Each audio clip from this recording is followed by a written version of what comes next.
Representation of women in arts and media. This explore how women are depicted in art and media, highlighting the negative impact of objectification on their self-perception and gender expression. Women in Western art, beginning of female objectification. Historically, women in Western art have been portrayed as object of beauty, often serving as muses of male artists. This trend began with mythological and historical themes where women were judged by appearance, establishing early forms of objectification seen in works by artists like Paul Robbins. The male gaze. Introduced by Laura Mulvey, the male gaze describes how visual arts and literature present women from a masculine perspective, make him object of male pleasure. Hi everyone, I am Trini Gutia and I will be continue the representation of women in arts and media.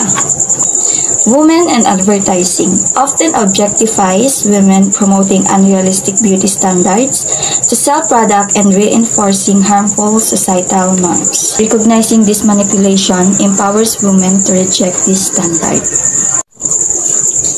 There are many ads now empower women, showcasing diverse body type and challenging unrealistic beauty standard. Example, Dove Real Beauty and always #LikeAGirl. Next is women in film and the film industry. The film industry is predominantly male-dominated, with only 33% of speaking roles and 22% of leading roles in top-grossing films occupied by women.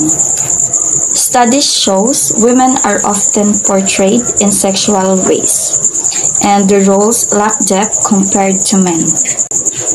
Next is women and sexualization.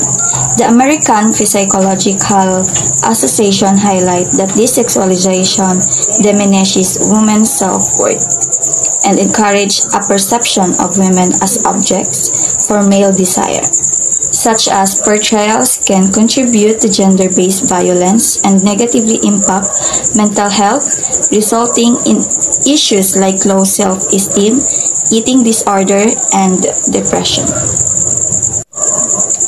That's all guys, thank you.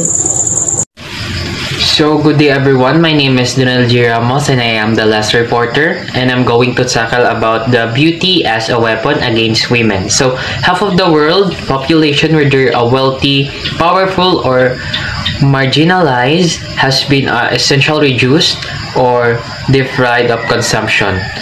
When given the opportunity to produce a media content, they themselves are oblivious to the fact that women have turned into tools of their oppression.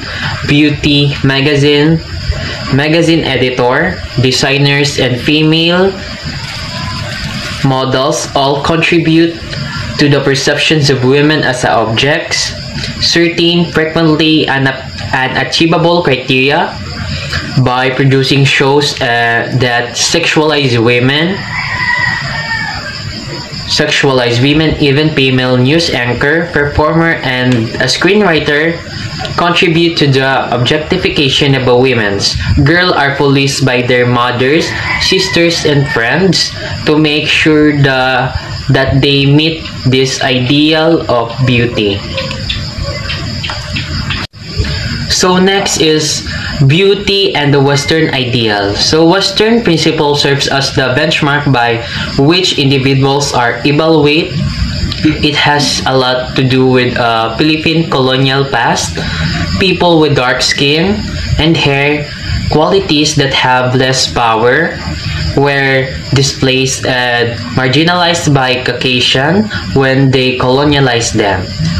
The idea of whiteness also reflects certain class, as those who were white were privileged enough to be either a product of intermarriage between a native or colonizer. Fair skin was also maintained if one did not toil, and in accordance with the dominant Western paradigm, the white person was superior and dominor, made ideal by oppressive colonial system. So colored people were deprived of a work-life of survival and forced to live in the white man's word and values. Hello, medyo nag-alsa tarang phone. So last is the reclaiming the media. So to challenge the dominant media narratives that sexualize and objectify women, it is essential to promote an alternative vision of womanhood. Empowering women to tell their own stories is crucial, which requires to provide an equal access to storytelling and image creation platforms. This is include ensuring that women receive equitable funding for their creative endeavors such as filmmaking, publishing, writings, and arts that reflects their experience. While these initiatives may not yield immediate profits or large audience, they are vital for fostering diverse and authentic representation of women in media. That's all, and thank you.